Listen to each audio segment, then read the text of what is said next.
Okay, welcome back mga scalper. Sol Technical Analysis.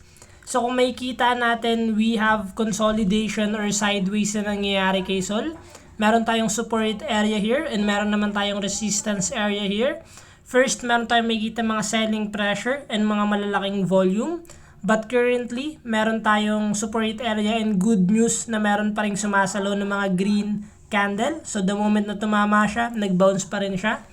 Silipin natin yung possible scenario sa lower time frame. So good news na na-break niya yung trendline resistance natin. Nung nag-pullback yung Sol, may sumalo and then currently umakit na siya. So good news na meron na tayong low and first sign ng higher low, so possible reversal. The moment na respect ni Sol yung trendline support natin and gumawa siya ng bagong higher low, possible this is only a continuation ng uptrend momentum, and the moment na basagin niya naman yung horizontal resistance natin, possible continuation to ng uptrend momentum sa big picture. And sa lower time frame naman, kapag binasag niya yung trendline support natin, sign of weakness sa buyer's momentum, and the moment na basagin niya yung horizontal support, possible is magkaroon tayo ng change bias sa Sol to downtrend momentum. But sa pinapakita ni Sol currently, Sol is on a uptrend momentum.